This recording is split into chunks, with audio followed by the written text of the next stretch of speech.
بسم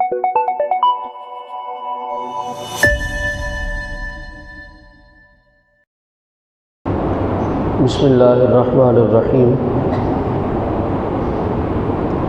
رب اشرح لی صدری ویسر لی امری واحلل عقدۃ من لسانی یفقہوا قولی۔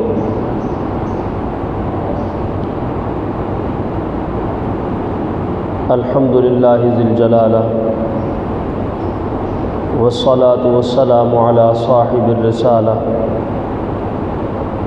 الذي لا تجتمع أمته على الضلالة وعلى آله وأصحابه ذي المجد والفضالة، أما بعد فأعوذ بالله من الشيطان الرجيم، بسم الله الرحمن الرحيم، يا أيها الذين آمنوا لا تقدموا بين يدي الله ورسوله واتقوا الله إن الله سميع عليم۔ آمنت بالله صدق الله مولانا العظيم۔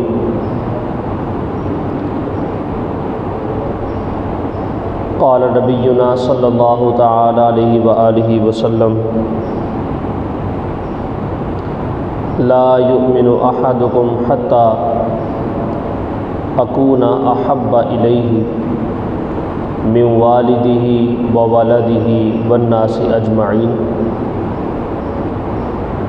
آمنت بالله صدق الله مولانا العظيم وصدق رسوله النبي الكريم الأمين، ونحن على ذلك لمن الشاهدين والشاكرين والحمد لله رب العالمين۔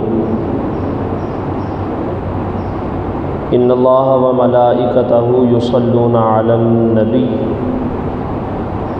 یا ایہا الذین آمنوا صلوا علیہ وسلموا تسلیما۔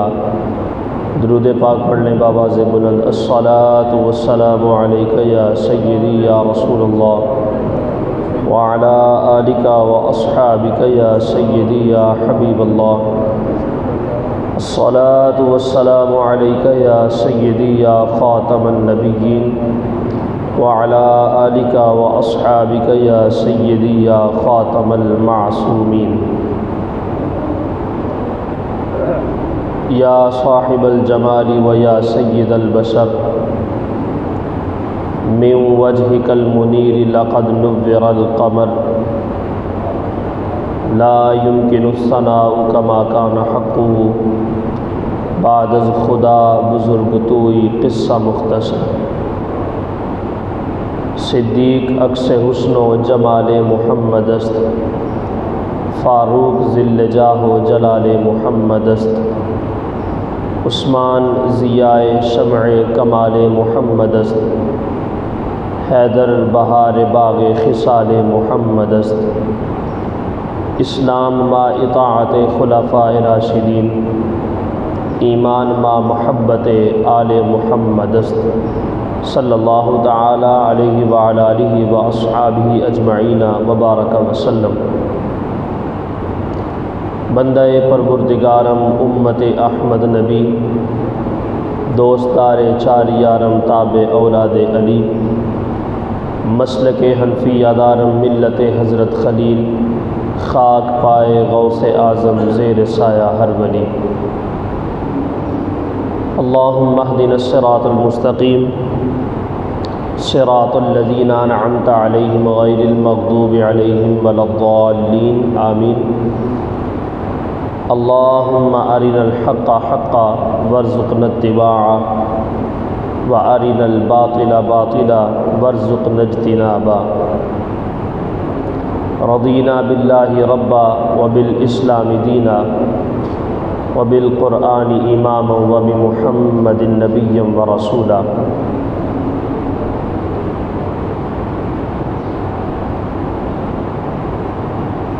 اللہ تبارک و تعالی جل جلالہ وعم نوالہ واتم برہانہ واعظم شانہ وجل ذکرہ وعز اسمہ کی حمد و ثنا، اور حضور سرور کائنات مفخر موجودات،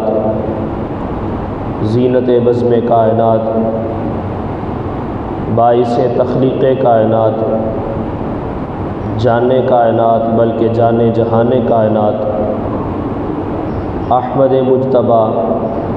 جناب سیدنا محمد مصطفیٰ صلی اللہ تعالی علیہ وآلہ وسلم،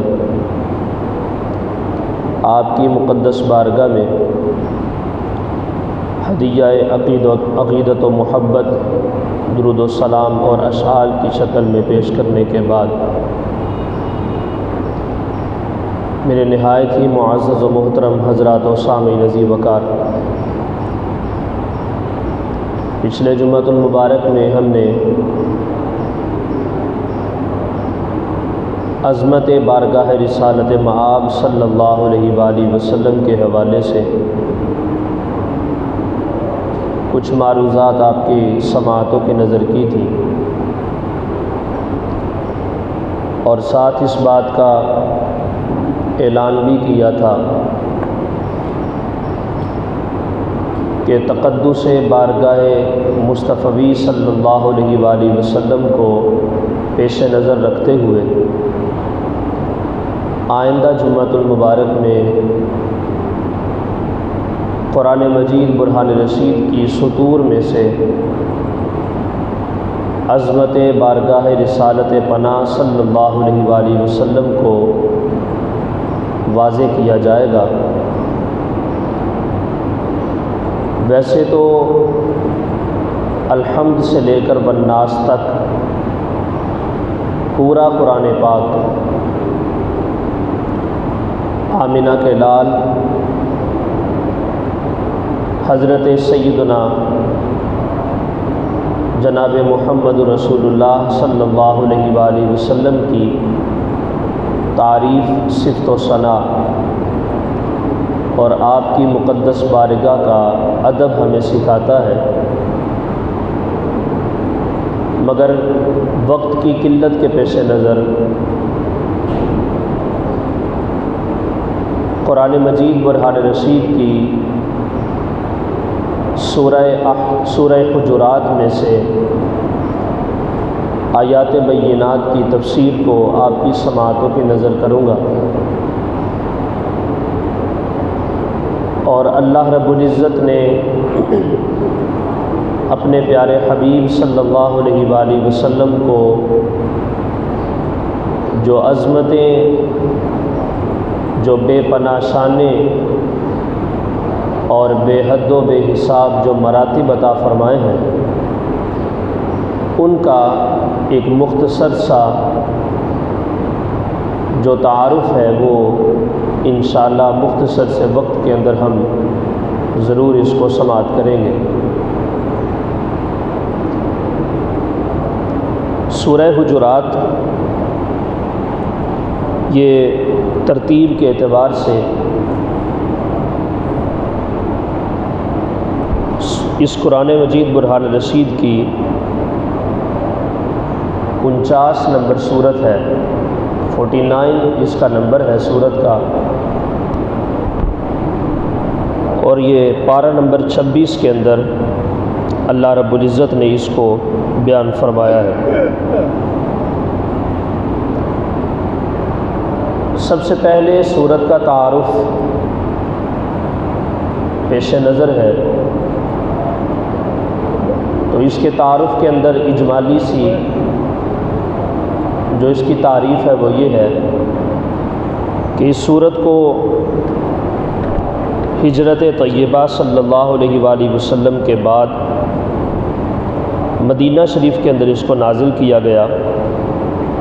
اور یہ سورت مدنی سورت ہے۔ سورت کا نام حجرات ہے، اور اس کا حجرات نام رکھنے کی جو وجہ ہے وہ یہ ہے، جس طرح بقیہ صورتوں کے اندر ہے کہ جس قسم کا کوئی واقعہ یا کوئی حادثہ یا کوئی وقوع اللہ رب العزت نے جس صورت کے اندر بیان فرمایا ہے، اس کے حوالے سے اس کا نام یا اس کی تفصیل کے حوالے سے کوئی اس کی معرفت کے اعتبار سے اللہ تعالیٰ نے سورت کو وہی نام دے دیا، تو اس اعتبار سے اس سورت کا نام حجرات اس لیے رکھا۔ حجرات یہ حجرہ کی جمع ہے، تو حضور علیہ الصلاۃ والسلام کے اوپر نازل کی جانے والی اس سورت کے اندر لفظ حجرات کو استعمال کیا گیا ہے۔ اب وہ کہاں پہ کیا گیا اور کیوں کیا گیا، وہ آگے جب ہم اس کو پڑھیں گے تو اس کے اندر اس کا ذکر آ جائے گا۔ تو اس اعتبار سے اللہ تعالیٰ نے اس سورت کا نام سورہ حجرات رکھا ہے۔ اس کے شان نزول کے حوالے سے مختلف اقوال ہیں مفسرین کرام کے کہ اس کو سورت کو نازل کیوں کیا گیا۔ باقی ہم اس کے احکام کی طرف آتے ہیں کہ متعدد احکام اللہ تعالیٰ نے اس سورت کے اندر نازل فرمائے جو امت مسلمہ کو خطاب کیا گیا، اور رہنمائی کے لیے اس سورت کے اندر اللہ تعالیٰ نے بے شمار احکام، باتیں اور اصول و قوانین جو ہیں وہ ذکر فرمائے ہیں، جن میں پہلے نمبر پر جو اللہ تعالیٰ نے اس سورت کا پہلا موضوع جو ذکر کیا کہ جس کے اوپر اس سورت کے اندر ابتداءً کلام کیا جاتا ہے، وہ ہے کہ فیصلہ جو میرے پیارے آقا صلی اللہ علیہ وآلہ وسلم فرما دیں، اور حضور علیہ الصلاۃ والسلام کا جو فیصلہ اللہ رب العزت نے ذکر فرما دیا یا حضور نے جو حکم بیان فرما دیا ہے، وہ سب سے پہلے نبی کریم علیہ الصلاۃ والسلام کی اطاعت اور حضور کے فیصلے کا احترام کرنا، کہ جو میرے آقا کریم علیہ الصلاۃ والسلام نے بات بیان فرما دی ہے اب اسی کے اوپر ہی اکتفا کیا جائے گا، اس کے اندر اپنی رائے، اپنا مشورہ یا اپنی طرف سے کوئی جو ہے وہ توجیہ کو پیش نہیں کیا جائے گا۔ تو پہلا جو اس صورت مبارکہ کا موضوع ہے وہ یہ ہے کہ نبی کریم علیہ الصلاۃ والسلام کے احکام سے تمہیں تجاوز نہیں کرنا، اور نہ تمہیں اجازت ہے، جس جگہ پر میرے مصطفیٰ نے جو فیصلہ فرما دیا ہے اسی کے اوپر ہی عمل کر کے دکھایا جائے گا۔ دوسرے نمبر پہ اس صورت مبارکہ کے اندر بارگاہ رسالت پناہ صلی اللہ علیہ وآلہ وسلم کے آداب کو ذکر کیا گیا کہ جب بھی میرے نبی کی بارگاہ میں تم نے حاضر ہونا ہے تو وہ حاضری کا انداز کیا ہونا چاہیے، اور اس میں نے پچھلے جمعۃ المبارک کے اندر بھی یہ ضمناً بات ذکر کی تھی کہ اس بارگاہ رسالت پناہ صلی اللہ علیہ وسلم کے آداب کا تقاضا صرف یہی نہیں ہے کہ حضور جو ہیں وہ جب تک ظاہری طور پہ اس دنیا کے اندر حیات ہیں اور سامنے آنکھوں کے موجود ہیں تب تک صرف آپ کی بارگاہ کا احترام کیا جائے، ایسا بالکل بھی نہیں ہے۔ قیامت تک قرآن جو ہے یہ قیامت تک احکام کو بیان فرماتا ہے، اور قیامت تک کے آنے والے تمام تر مومنین مسلمانوں کے لیے یہ خطاب ہے کہ تم نے چاہے میرے مصطفیٰ ظاہری طور پہ موجود ہوں یا تمہیں پھر کبھی حضور کی بارگاہ میں آپ کے دربار پہ حاضر ہونا پڑے، یا آپ کے مزار پر انوار سے میلوں دور جو ہے کسی بھی حوالے سے حضور کی محفل کے اندر شامل ہونا پڑے، تو تمہیں ویسے ہی ان کے آداب کو ملحوظ خاطر رکھنا ہے کہ جیسے وہ سامنے موجود ہوں تو اس وقت ان کی بارگاہ کے آداب کو پیش نظر رکھا جاتا ہے۔ تو حضور علیہ الصلاۃ والسلام کے بارگاہ کے آداب کو بھی اللہ رب العزت نے اس کے اندر ذکر فرمایا ہے۔ تیسرے نمبر پر اس صورت کا جو اہم موضوعات میں سے ایک اہم موضوع ہے وہ ہے کہ اللہ تعالیٰ نے اس صورت کے اندر نبی رحمت صلی اللہ علیہ وآلہ وسلم کے جمیع صحابہ کرام کے ایمان کی گواہی دی ہے، اور رب نے خود اس صورت کے اندر بیان فرمایا ہے کہ میرے مصطفیٰ کریم علیہ الصلاۃ والسلام کے جو صحابہ ہیں، تمام تر صحابہ کرام جو ہیں ان کا ایمان یقینی ہے، اور وہ ایمان ایسا ایمان ہے کہ جس کے اندر بالکل بھی رائی کے دانے کے برابر بھی شک کرنا جائز نہیں ہے۔ فرمایا کہ اللہ تعالیٰ نے ان کے دلوں کے اندر ایمان کو مضبوط کر دیا ہے، اور ایسا مضبوط فرمایا ہے کہ وہ ایمان کبھی بھی ان کے دل سے خارج نہیں ہو سکتا۔ اور کبھی بھی ان کے دل سے نکل نہیں سکتا، اس انداز سے مکمل یقین کے ساتھ وہ ایمان لانے والے ہیں، اور اللہ تعالیٰ نے ان کے ایمان کی سند کو اس صورت کے اندر ذکر فرمایا ہے۔ پھر اس کے بعد چوتھے نمبر پہ اہم موضوعات میں سے ایک موضوع یہ ہے کہ معاشرے کے اندر پائی جانے والی برائیاں، ان کے احکام اللہ رب العزت نے بیان فرمائے ہیں کہ تم نے معاشرے کے اندر تمہیں رہنے کا دستور آنا چاہیے، اور تم نے کیسے معاشرے کے اندر زندگی کو گزارنا ہے، کسی کے ساتھ ملنا ہے تو کیسے ملنا ہے، تعلقات نبھانے ہیں تو کیسے نبھانے ہیں، معاملات کرنے ہیں تو کیا کرنا ہے، اللہ تعالیٰ نے اس صورت پاک کے اندر جو ہے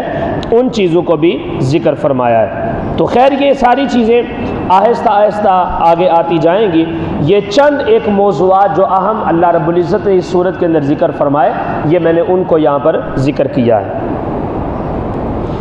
اب آگے آ جاتا ہے سورۃ حجرات۔ بسم اللہ الرحمن الرحیم۔ اللہ رب العزت نے ارشاد فرمایا، یا ایھا الذین آمنوا لا تقدموا بین یدی اللہ ورسولہ۔ اس سے پیچھے سورہ فتح ہے، پارہ نمبر 26۔ اس سے پچھلی سورت نمبر 48 جو ہے ترتیب کے اعتبار سے قرآن پاک کی، وہ سورۃ فتح ہے۔ اور سورۃ فتح کے اندر ایک خاص، چونکہ جتنی بھی آیات اور سورتیں اللہ نے قرآن پاک میں ذکر فرمائی ہیں، ان سب کا آپس میں کوئی نہ کوئی ربط اور کوئی نہ کوئی تعلق موجود ہے۔ اسی طرح سورہ حجرات کا بھی پیچھے سورہ فتح کے ساتھ کوئی ربط ہے، کوئی تعلق ہے، تاکہ بات سمجھ میں آ جائے کہ آگے اللہ رب العزت نے جو کچھ بیان فرمایا ہے اس کے بیان کرنے کی وجہ کیا ہے۔ وجہ پہلے ہوتی ہے، بیان بعد میں ہوتا ہے۔ تو وجہ اللہ رب العزت نے اس صورت کے اندر جو بیان فرمائی ہے وہ پیچھے ہے سورہ فتح کے اندر، کہ اس صورت کو بیان کرنے کا مقصد کیا ہے، اور اس کی توجیحات کے اندر جو ایک مین وجہ ذکر کی گئی ہے وہ یہ ہے کہ صلح حدیبیہ کے مقام کے اوپر جب مکہ شریف کے لیے عمرہ کرنے کے لیے رسول کائنات صلی اللہ علیہ وآلہ وسلم اپنے صحابہ کی جماعت کے ساتھ نکلے تھے، تو صلح حدیبیہ کے مقام پہ پہنچے تو وہاں پہ مشرکین مکہ کی طرف سے یہ خبر پہنچی کہ انہوں نے کہا کہ محمد صلی اللہ علیہ وسلم کو کسی بھی صورت میں مکہ کے اندر داخل ہونے کی اجازت نہیں ہے، کسی بھی صورت میں مکہ کے اندر داخل ہونے کی اجازت نہیں۔ رسول کائنات صلی اللہ علیہ وسلم وہاں پر اور بھی جو کچھ معاملات ہوئے، جناب عثمان غنی کو وہاں پہ بھیجا گیا، مذاکرات کیے گئے، جو کچھ بھی ہوا، پھر صلح کا ایک معاہدہ جو ہے وہ وہاں پہ تحریر پایا گیا، شرائط کچھ وہاں پر لکھی گئی۔ ان شرائط میں رسول کائنات صلی اللہ علیہ وسلم نے جب اپنا فیصلہ صادر فرما دیا اور شرائط جو ہے وہ تحریر ہو گئی،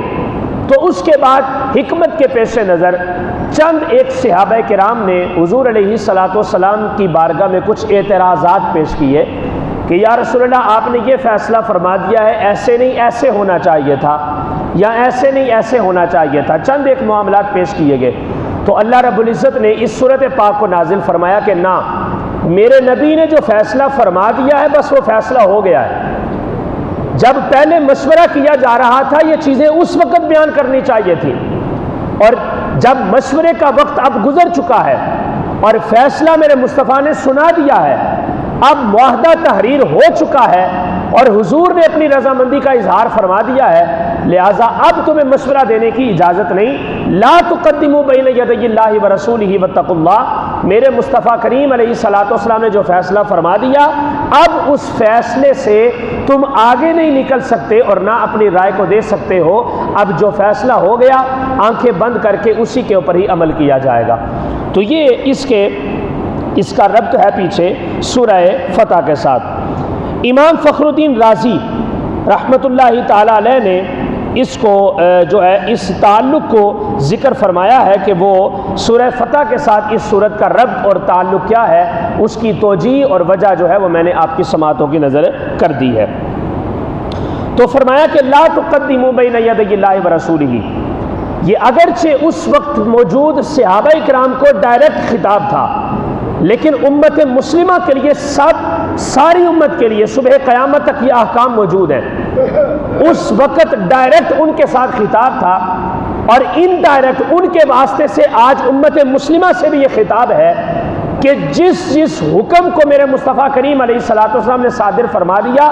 اور جو کچھ بھی انہوں نے بیان کر دیا ہے، اس بیان سے تم نے اب آگے تجاوز نہیں کرنا، خواہ تمہارا کوئی بھی وقت ہو، کوئی بھی معاملہ ہو، کوئی بھی جگہ ہو، کوئی بھی تمہارا ایونٹ، کوئی فنکشن اور کوئی بھی تمہارا کام ہو، کسی بھی کام میں تم نے شریعت کی خلاف ورزی نہیں کرنی۔ اگر تم شریعت کی خلاف ورزی کرو گے تو وہ میرے مصطفیٰ کے احکام سے تجاوز کرنا لازم آ جائے گا، تو تجاوز کرنے کی تمہیں بالکل بھی اجازت نہیں ہے۔ ضمناً یہ بھی بات یہاں پر ارشاد فرمائی گئی کہ ایمان کا تقاضا یہ ہے کہ مصطفیٰ کریم علیہ السلام کے فیصلے کے اوپر آنکھیں بند کر کے یقین کیا جائے اور اس کے اوپر عمل کیا جائے، نہ کہ جب حضور فیصلہ فرما دے اس کے اندر پھر اپنی رائے کو ملحوظ خاطر رکھے اس کو پیش کیا جائے۔ تو فرمایا کہ میرے مصطفیٰ کریم علیہ السلام کی کہ فیصلے سے یا ان کے احکام سے تجاوز نہیں کرنا۔ لا تقدموا بین یدی اللہ ورسولہ، اے ایمان والو آگے نہ بڑھو اللہ اور اللہ کے رسول علیہ السلام سے، واتقوا اللہ، اور اللہ تعالیٰ سے ڈرتے رہو، ان اللہ سمیع علیم، بے شک اللہ تعالیٰ سننے والا ہے اور جاننے والا ہے۔ اب آگے فرمایا یا ایھا الذین آمنوا لا ترفعوا اصواتکم فوق صوت النبی، اے ایمان والو، یہ ایمان والوں سے خطاب کیا جا رہا ہے، اہل ایمان سے، حضور کے صحابہ سے، حضور کی امت سے، حضور کا کلمہ پڑھنے والے مسلمانوں سے یہ سارا خطاب کیا جا رہا ہے۔ اگر اہل اسلام کے علاوہ بقیہ جماعتوں کے ساتھ بھی خطاب ہوتا تو اللہ رب العزت فرماتا یا ایھا الناس، اے لوگو، جمیع ذریت انسانیت کو اس انداز سے اللہ نے قرآن کے اندر خطاب کیا ہے۔ اور یہ یاد رکھیے گا، قرآن پاک میں اللہ تعالیٰ نے انسانیت کے دو گروہ ذکر فرمائے ہیں، دو گروہ، یہ سمجھیں اس بات کو، کتنے ذکر گروہ فرمائے ہیں؟ دو گروہ ذکر کیے ہیں اللہ رب العزت نے۔ ایک گروہ کا تعلق من حیث المجموع پوری انسانیت کے ساتھ ہے، پوری کی پوری انسانیت کے ساتھ، اور ایک گروہ کا تعلق انسانوں میں سے ایک خاص طبقے کے ساتھ اس کا تعلق ہے جس کو ایمان والا کہا جاتا ہے، جس کو ایمان والا کہا جاتا ہے۔ ضمناً یہ بھی بات آ گئی، امت محمدی صلی اللہ علیہ وسلم کی دو اقسام ہیں، دو اس کے اندر جو ہیں وہ جماعتیں ہیں۔ ایک جماعت ہے اس کا تعلق ہے امت دعوت کے ساتھ، کہ جن کو اسلام قبول کرنے کی دعوت ہے اور انہوں نے ابھی اسلام قبول نہیں کیا، اس سے مراد کفار ہیں۔ اور دوسرے جو گروہ ہیں اس کا تعلق امت اجابت کے ساتھ ہے، کہ جن کو ایمان والا کہا جاتا ہے، جو مسلمان ہیں، جنہوں نے حضور کا کلمہ پڑھا۔ تو اس حوالے سے جہاں پر اللہ تعالیٰ نے من حیث المجموع کافر اور مسلمان یا صرف کافروں کے ساتھ جو خطاب کیا ہے، وہاں پر اللہ تعالیٰ نے یا ایھا الناس کے لفظ کو ذکر کیا ہے، یا ایھا الناس کا لفظ وہاں پہ استعمال کیا گیا ہے۔ اور جہاں پر صرف اور صرف تخصیص کے ساتھ اللہ تعالیٰ نے اہل ایمان کے ساتھ خطاب کیا ہے، مومنین کے ساتھ، وہاں پہ اللہ تعالیٰ نے جملہ ارشاد فرمایا یا ایھا الذین آمنوا، اے ایمان والو۔ تو یہاں پر سورہ حجرات کی جو آیت نمبر 1 ہے، پہلی آیت کے اندر، کہ جس کے اندر یہ بیان کیا جا رہا ہے کہ میرے مصطفیٰ کریم علیہ السلام سے آگے نہیں بڑھنا، وہاں پہ بھی اللہ تعالیٰ نے یا ایھا الناس کا لفظ نہیں بولا، وہاں پہ بھی اللہ رب العزت نے یا ایھا الذین آمنوا سے خطاب کیا ہے، یعنی کہ مراد یہاں پر کفار یا من حیث المجموع پوری ذریت انسانیت نہیں ہے، بلکہ یہاں سے مراد صرف اور صرف اہل ایمان ہیں، کہ جن کو اللہ رب العزت نے ایمان کی دولت عطا فرمائی ہے۔ تو فرمایا کہ یا ایھا الذین آمنوا، آپ کے ایمان کا یہ تقاضا ہے کہ میرے مصطفیٰ صلی اللہ علیہ وآلہ وسلم کی ذات سے، ان کے فیصلے سے یا ان کی رضا سے تم نے آگے نہیں بڑھنا، یہ تمہارے ایمان کی سند ہے۔ اگر کسی بھی جگہ پہ تم ان سے تجاوز کر گئے تو تمہارے اعمال اکارت چلے جائیں گے اور تمہیں اس بات کی خبر بھی نہیں ہوگی، ایمان تمہارا ضائع ہو جائے گا۔ تو یہ یہاں پر قابل غور ایک نکتہ تھا، پوائنٹ تھا، تو وہ میں نے آپ کو ذکر کیا ہے۔ یہ ساری چیزیں ایسی ہیں کہ ان کو نوٹ کرنا ضروری ہے، اپنے دامن حفظ کے اندر، اپنے دماغ کے اندر ان کو ضرور جو ہے وہ سماعت کی، اپنے جو ہے اس کو سیو کیجئے گا کہ یہ نکتے ایسے ہیں کہ جو آپ کے لیے دنیا کے اندر خاص طور پہ دینی تعلیم کے حصول کے اندر جو ہیں بہت کارآمد ثابت ہو سکتے ہیں۔ کسی بھی جگہ پہ آپ کی کسی کے ساتھ کوئی ڈیبیٹ ہو جائے، کوئی بھی مکالمہ ہو جائے، مناظرہ ہو جائے، کوئی بات ہو جائے، تو آپ وہاں پہ ان دلائل کو پیش کر سکتے ہیں اور یہ میں پورے وضوح کے ساتھ یہ باتیں ذکر کر رہا ہوں کہ لفظ یا ایھا الناس کے ساتھ اللہ تعالیٰ نے اہل کفار کے ساتھ خطاب کیا قرآن کے اندر، اور لفظ یا ایھا الذین آمنوا کے ساتھ اللہ تعالیٰ نے صرف اور صرف اہل ایمان کے ساتھ جو ہے وہ خطاب کیا ہے۔ تو فرمایا کہ یا ایھا الذین آمنوا، اے ایمان والو، لا ترفعوا اصواتکم فوق صوت النبی، میرے نبی کی آواز سے بلند تمہاری آواز نہیں ہونی چاہیے، چاہے تم میرے مصطفیٰ کی بارگاہ میں موجود ہو یا تم کہیں پر بھی ہو، میرے مصطفیٰ کریم علیہ الصلوۃ والسلام ظاہری طور پہ اس کائنات میں موجود ہیں یا حضور نے پردہ شریف فرما لیا ہے۔ اگر حضور موجود ہیں تو تب بھی اس حکم کے اوپر عمل کرنا بڑا ضروری ہے، اور اگر آپ نے پردہ شریف فرما لیا ہے تو صرف آپ نے پردہ ہی کیا ہے، آپ اس وقت بھی بنفس نفیس اس کائنات کے اندر موجود ہیں، آپ حاضر و ناظر ہیں، تمہاری ہر بات کو اور ہر آواز کو میرے مصطفیٰ سماعت کر رہے ہیں، لہٰذا تم نے یہ بات یاد رکھنی ہے، جب بھی حضور علیہ الصلوۃ والسلام کو خطاب کرنا ہے یا حضور سے کلام کرنا ہے تو تم نے اپنی آواز کو پست رکھنا ہے، اتنا پست رکھنا ہے کہ میرے مصطفیٰ کی آواز سے اونچی تمہاری آواز نہیں ہونی چاہیے۔ اب ایک سوال یہاں پہ پیدا ہوتا ہے کہ کیا ہر معاملے کے اندر اپنی آواز حضور کی آواز سے پست رکھنی ہے؟ یہ چند ایک معاملات ہیں کہ جن کے اندر اپنی آواز کو ہلکا رکھا جائے گا نبی رحمت صلی اللہ علیہ وآلہ وسلم کی آواز سے۔ تو اس کا جواب ہمیں احادیث طیبات سے ملتا ہے، متعدد روایات ہیں۔ ایک روایت کے اندر آتا ہے کہ ایک جنگ کے اندر کوئی پریشانی لاحق ہو گئی تو مسلمان جو تھے وہ پیچھے ہٹ گئے کفار کے ساتھ مقابلہ کرنے کی وجہ سے، تو رسول کریم صلی اللہ علیہ وآلہ وسلم نے صحابہ کو آواز دی اور فرمایا کہ صاحب سامورا، یہ ایک گروہ تھا صحابہ اکرام کا، ان کو آواز دے کر بلایا جائے۔ تو حضرت عبداللہ ابن عباس رضی اللہ تعالیٰ عنہما ارشاد فرماتے ہیں کہ میں نے ان کو آواز دی، حضور نے مجھے کہا کہ یا ابن عباس، اے ابن عباس، ان کو خطاب کرو، ان کو بلاؤ اور میری خدمت میں پیش ہونے کا کہو۔ تو حضرت عبداللہ ابن عباس رضی اللہ تعالیٰ عنہما نے فرماتے ہیں کہ جب میں نے ان کو خطاب کیا، ان کو ندا دی، تو میری ندا کا عالم یہ تھا کہ حضور کی آواز سے اونچی میری آواز تھی۔ اس عالم میں رسالت پناہ صلی اللہ علیہ وآلہ وسلم نے مجھے منع نہیں کیا، یہ ایک جو ہے یہ دلیل ملتی ہے۔ دوسرا، حضرت حسان بن ثابت رضی اللہ تعالیٰ عنہ ارشاد فرماتے ہیں کہ اکثر و بیشتر جب یہ چونکہ حضور کے شاعر ہیں اور حضور کے نعت خواں ہیں، تو آپ جب بھی حضور کی خدمت میں نعت گوئی کے لیے، تعریف اور صفت و ثنا کے لیے اپنی آواز کو بلند کرتے تھے تو اکثر و بیشتر آقا کریم علیہ الصلوۃ والسلام سے ان کی آواز بلند ہو جاتی تھی، لیکن حضور علیہ الصلوۃ والسلام نے منع نہیں فرمایا۔ تو اس کا خلاصہ یہ ہے، تبلیغ دین کے لیے یا حضور کی بارگاہ کا ادب سکھانے کے لیے، آقا کریم علیہ الصلوۃ والسلام کی صحبت کا تقاضا لوگوں کو بتانے کے لیے، یا حضور علیہ الصلوۃ والسلام کی عظمت اور توقیر کو بیان کرنے کے لیے واضح خطابت اور نصیحت کے انداز میں اگر تمہاری آواز نبی رحمت صلی اللہ علیہ وسلم کی آواز سے اونچی ہو جائے گی تو اس کے اندر کوئی حرج نہیں ہے، لیکن آپس کے معاملات یا حضور سے جب تم خطاب کر رہے ہوگے تو پھر ادب کا تقاضا یہ ہے کہ تم نے اپنی آواز کو پست رکھنا ہے، اتنی اونچی تمہاری آواز نہیں ہونی چاہیے کہ جس کی وجہ سے میرے مصطفیٰ کے دل کو تکلیف ہو اور حضور کے قلب اطہر کو وہ گرا گزرے۔ اگر یہ معاملہ پایا گیا تو پھر تمہارے لیے معاملہ جو ہے وہ بڑا دشوار ہو جائے گا اور بڑی مشکل صورتحال بن جائے گی، یہ تمہارے لیے مناسب نہیں ہوگا۔ تو اس لیے جب تم آپس کے معاملات کے اندر ہو یا حضور علیہ الصلوۃ والسلام کے ساتھ خطاب کر رہے ہو، بات کر رہے ہو، کوئی عرض کر رہے ہو، کوئی شکایت کر رہے ہو یا کوئی معاملہ میرے مصطفیٰ کی بارگاہ میں پیش کر رہے ہو، تو تم نے اس انداز میں اپنی آواز کو بلند نہیں کرنا۔ اس کا شان نزول بھی سماعت فرما لیں۔ روایات کے اندر آتا ہے کہ حضرت سیدنا ابو بکر صدیق رضی اللہ تعالی عنہ حضور کی بارگاہ میں حاضر ہوئے تو عرض کیا گیا، یا رسول اللہ، صحابہ کرام علیہم رضوان کے اوپر سربراہ مجھے بنا دیجئے۔ تو ساتھ ہی حضرت فاروق اعظم بھی حاضر ہوئے تو جناب فاروق اعظم نے کہا کہ یا رسول اللہ، ان کو صحابہ کے اوپر سربراہ نہیں بنایا جائے گا۔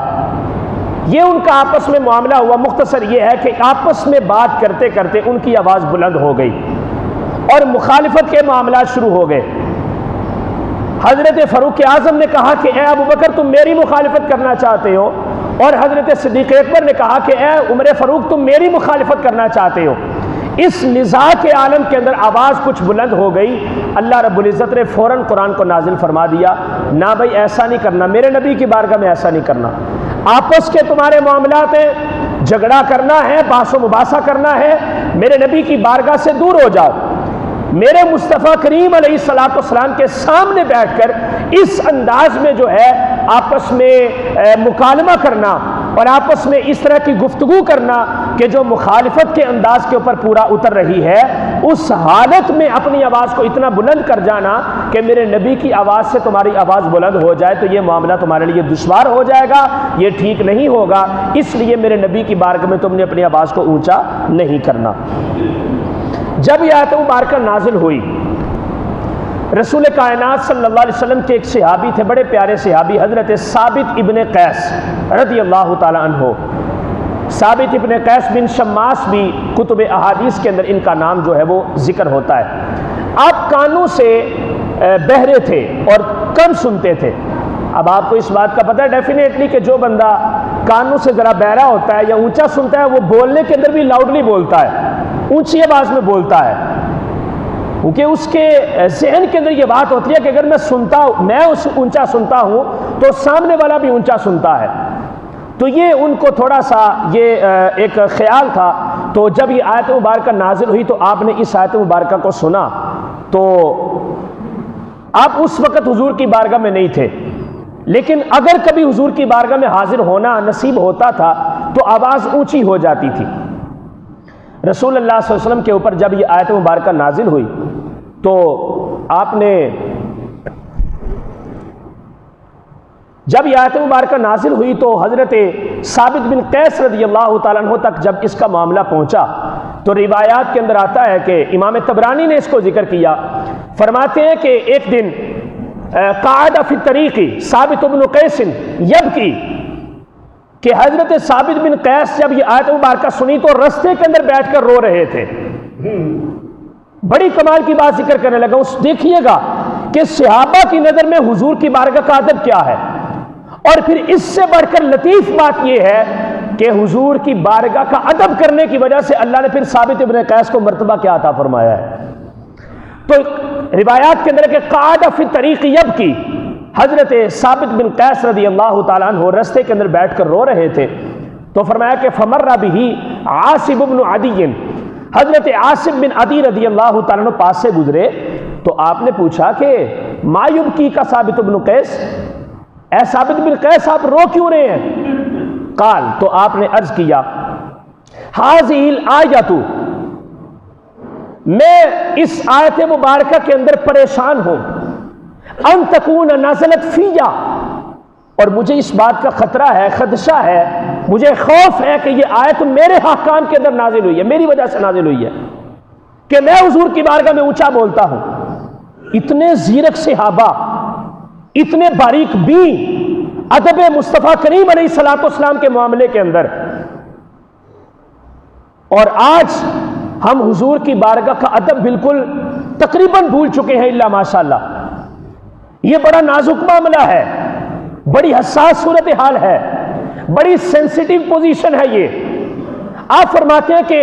میں اس آیت مبارکہ کے بارے میں پریشان ہوں کہ ان تکون نازلت فیہ، یہ میرے معاملے کے اندر آیت مبارکہ نازل ہو چکی ہے، تو میں اس لیے رو رہا ہوں کہ میرے تو عمل ضائع ہو چکے ہیں، میں حضور کی بارگاہ میں اونچا بولتا ہوں۔ تو یہ ان کا ایک عذر تھا۔ فرمایا کہ میں یہ صورتحال ہے کہ میری آواز اونچی ہے اور میں حضور کی بارگاہ میں بڑا اونچا بولتا ہوں، تو مجھے خطرہ ہے کہ میرے عمل ضائع ہو چکے ہیں۔ تو فرمایا کہ ایک دن حضرت عاصم بن عدی حضور کی بارگاہ میں حاضر ہوئے۔ یہاں تک روایات کے اندر لکھا ہوا ہے کہ ثابت ابن قیس نے اس خوف اور خطرے کی وجہ سے بارگاہ رسالت میں آنا ہی ترک کر دیا، اور ہر وقت رویا کرتے تھے، رستے میں بیٹھ کر روتے تھے، آہو بکا کرتے تھے کہ مجھ سے کتنا بڑا جرم ہو گیا کہ میں حضور کی بارگاہ میں اس انداز میں بولتا ہوں، میرے لیے قرآن نازل ہو گیا کہ خبردار ایسا نہیں کرنا۔ تو یہ تو ان کو خطرہ نہیں تھا، خطرہ یہ تھا کہ میرے عمل ضائع ہو چکے ہیں۔ آگے قرآن کے اندر آتا ہے ان تحبط اعمالکم وانتم لا تشعرون، تمہارے سارے عمل ضائع ہو جائیں گے، تمہیں خبر بھی نہیں ہوگی۔ تو یہ خوف لے کے حضرت ثابت ابن قیس کی یہ حالت بن گئی۔ آقا کریم علیہ الصلوۃ والسلام نے صحابہ سے دریافت کیا کہ ثابت بن قیس کہاں ہوتے ہیں جی؟ تشریف نہیں لاتے، بارگاہ رسالت میں بیٹھتے نہیں ہیں۔ حضرت عاصم بن عدی حضور کے مجلس میں بیٹھے تھے، عرض کہ یا رسول اللہ فاخبرہ خبرہ، آپ نے ثابت ابن قیس کی بات جو تھی وہ حضور کو بتائی کہ یا رسول اللہ میں ایک دفعہ ان کے پاس سے گزرا تھا تو وہ رستے میں بیٹھ کے آہو بکا کر رہے تھے، رو رہے تھے، اور خطرہ ان کو کہ یہ آیت میرے لیے نازل ہو گئی ہے۔ آقا کریم علیہ الصلوۃ والسلام نے فرمایا اذهب فادعوه لی، جاؤ واپس اور اس کو میرے پاس لے کے آؤ، بلاؤ اسے، وہ کیوں اتنے غمگین ہیں، کیوں اتنے پریشان ہیں اس معاملے کے اندر، جاؤ اور اس کو لے کے آؤ، میری بارگاہ میں حاضر کرو۔ فجاء ثابت بن قیس رضی اللہ تعالیٰ عنہ،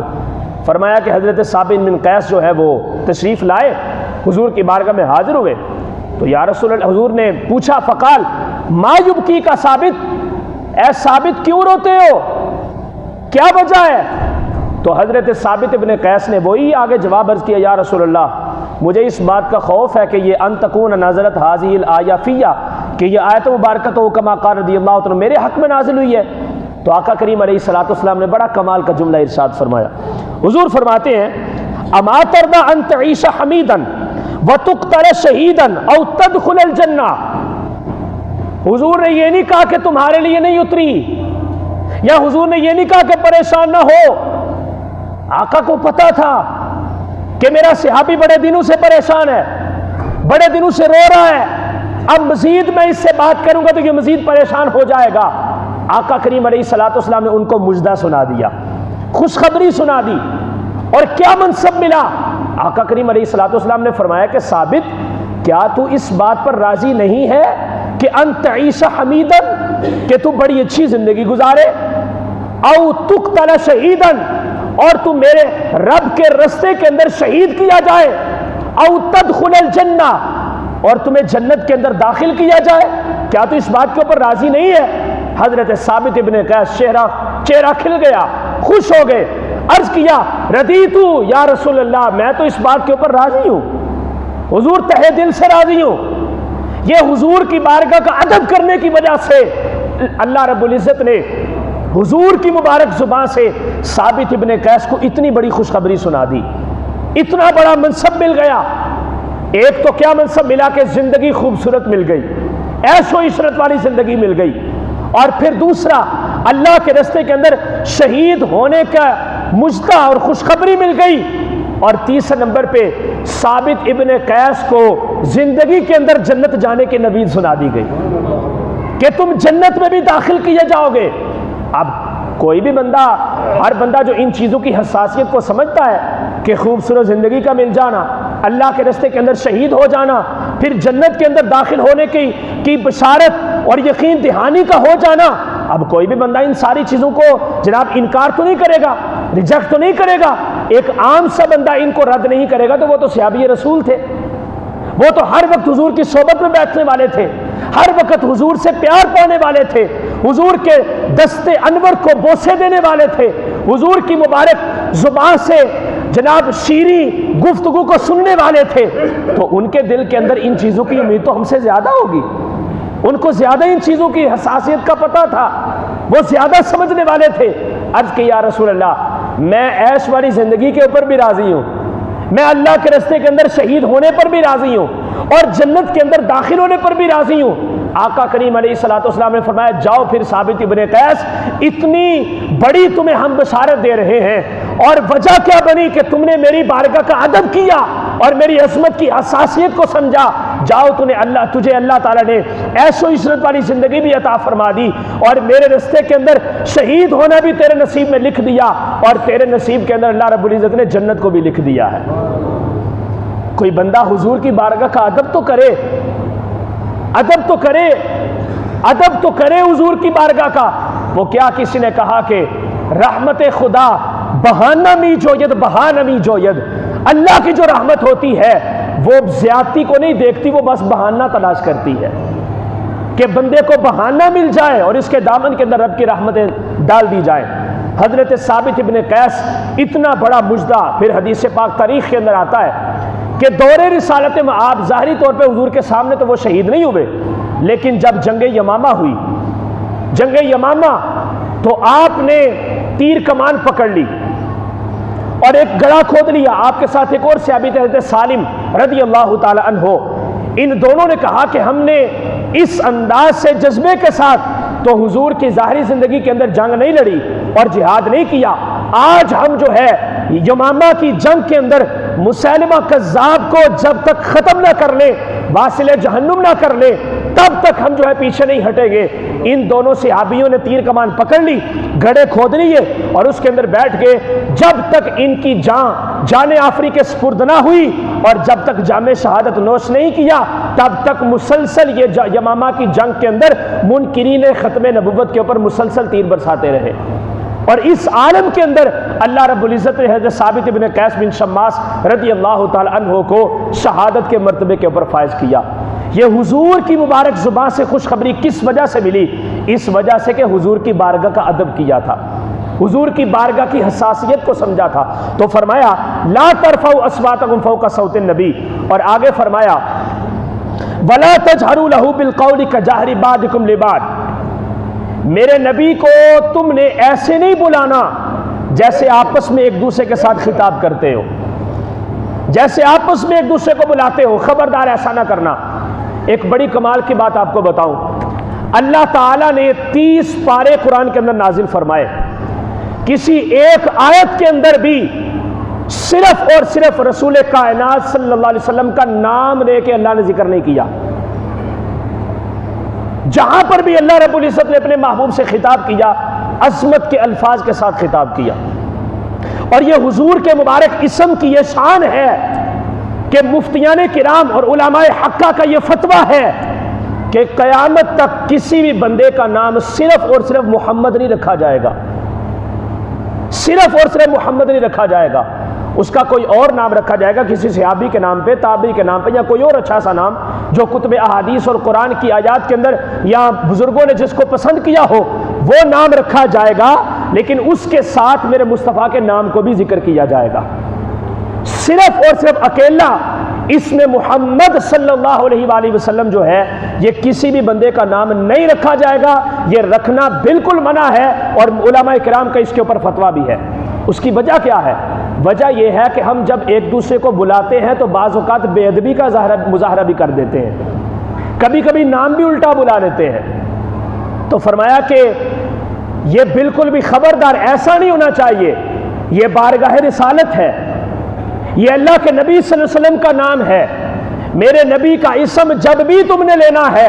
تو بڑی محبت، بڑے پیار اور بڑی عظمت کا اظہار کرتے ہوئے تم نے میرے مصطفیٰ کا نام لینا ہے، چونکہ یہ نام ایسا نام ہے کہ جس نبی کے ساتھ اس نام کو منسوب کیا گیا اللہ نے اس نبی کو کل کائنات کی عظمت عطا فرما دی ہے۔ تو رسول اللہ صلی اللہ علیہ وسلم کا کہیں پر بھی اللہ نے قرآن پاک کے اندر نام صرف اور صرف لفظ محمد کہہ کے حضور کو خطاب نہیں کیا، نہ خطاب کیا، نہ حضور کا صرف لفظ محمد کے ساتھ تعارف پیش کیا۔ جہاں تک بھی اللہ رب العزت نے جس آیت کے اندر بھی حضور کو خطاب کیا یا حضور کا ذکر کیا، آقا کریم علیہ الصلوۃ والسلام کی عظمت اور حضور کے شرف کو ذکر کرتے ہوئے اللہ نے قرآن کے اندر ذکر فرمایا ہے۔ مثال کے طور پر اللہ نے فرمایا یا ایھا النبی، یا ایھا الرسول، کہیں پر بھی یا محمد نہیں کہا۔ جب خطاب کیا حضور کو تو یا ایھا النبی یا ایھا الرسول کا ذکر کیا۔ متعدد مقامات پہ آتا ہے یا ایھا النبی انا ارسلناک شاہدا ومبشرا ونذیرا، اے میرے پیارے نبی، یہ نہیں کہا کہ اے محمد صلی اللہ علیہ وسلم، فرمایا اے میرے نبی ہم نے آپ کو شاہد بھی بنا کے بھیجا، گواہ بنا کے بھیجا، خوشخبری سنانے والا بنا کے بھیجا، اور جہنم کے عذاب سے ڈر سنانے والا بنا کے بھیجا ہے۔ شاہدوں و مبشروں و نذیرا، ہم نے آپ کو شاہد، مبشر اور نذیر بنایا۔ کس کو کہا؟ یا محمد کہہ کے نہیں کہا بلکہ یا ایھا النبی کہہ کے کہا، حضور کی تعریف کو ذکر کرتے ہوئے کہا۔ پھر پارہ نمبر 6 کے اندر فرمایا یا ایھا الرسول بلغ ما انزل الیک من ربک، جب خطاب کیا کہ اللہ نے آپ کی طرف جو کچھ بھی نازل فرمایا ہے اس کی تبلیغ لوگوں تک پہنچائیں، اللہ نے یہ نہیں کہا یا محمد بلغ ما انزل الیک من ربک صلی اللہ علیہ وسلم، نہیں، فرمایا یا ایھا الرسول، اے میرے پیارے رسول، اے میرے پیغمبر، اے میرے نبی، اے میرے میسنجر، اے میرے بھیجنے والے، میں نے آپ کو لوگوں کو تبلیغ کرنے کے لیے بھیجا ہے، بلغ ما انزل الیک من ربک۔ اور جہاں پر اللہ رب العزت نے لفظ محمد کو ذکر کیا، فرمایا محمد الرسول اللہ،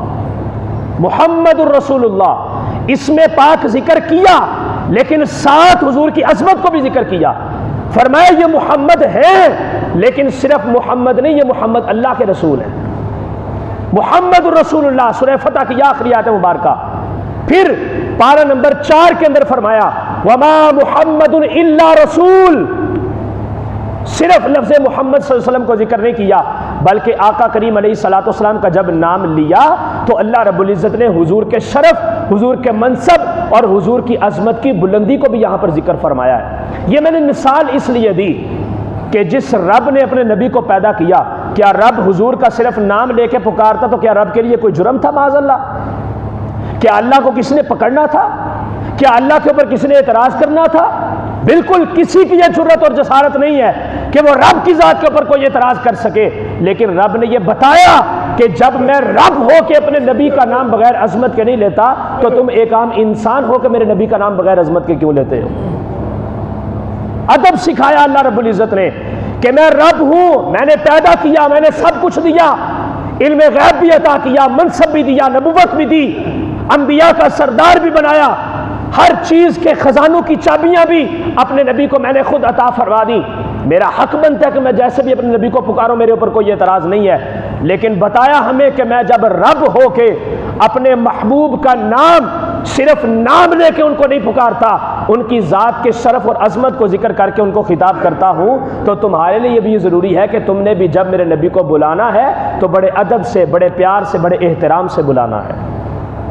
تو فرمایا کہ لا تجہروا لہ بالقول کجہر بعضکم لبعض، سادہ ترجمہ کر رہا ہوں کہ آپس میں جیسے تم ایک دوسرے کو خطاب کرتے ہو، میرے نبی کو تم نے ایسے نہیں بلانا،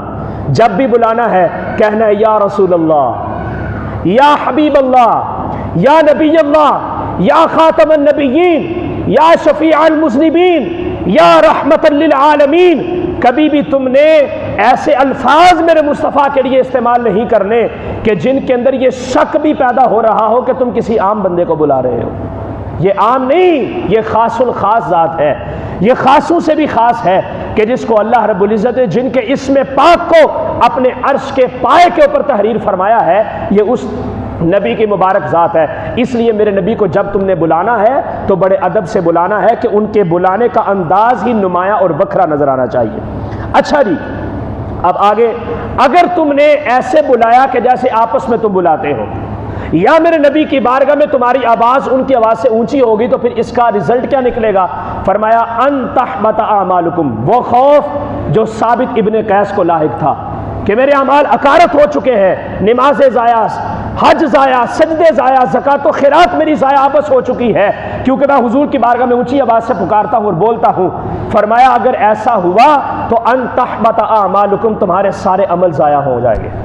کچھ بھی تمہارے پلے نہیں رہے گا۔ وانتم لا تشعرون، اور تم زہد و تقویٰ کا محراب اپنے ماتھے پہ سجا کے گھومتے پھرو گے، تمہیں خبر بھی نہیں ہوگی کہ ہم نے تمہارے ساتھ کر کیا دیا ہے، تمہیں خبر بھی نہیں ہوگی۔ اس لیے اگر تم اپنے اعمال کو محفوظ کرنا چاہتے ہو، اپنی ذات کو رب کے عذاب سے بچانا چاہتے ہو، رب کی پکڑ سے بچانا چاہتے ہو، تو پھر تمہارے لیے ضروری ہے کہ ہر چیز سے بڑھ کر اللہ رب العزت کے بعد اگر ادب کرنا ہے تو وہ حضرت جناب محمد رسول اللہ صلی اللہ علیہ وسلم کی ذات بابرکات کا ادب کرنا ہے۔ اللہ تعالی ہمیں حضور کی عظمت اور حضور کے شرف کو سمجھنے کی توفیق عطا فرمائے۔ وآخر دعوانا الحمدللہ رب العالمین۔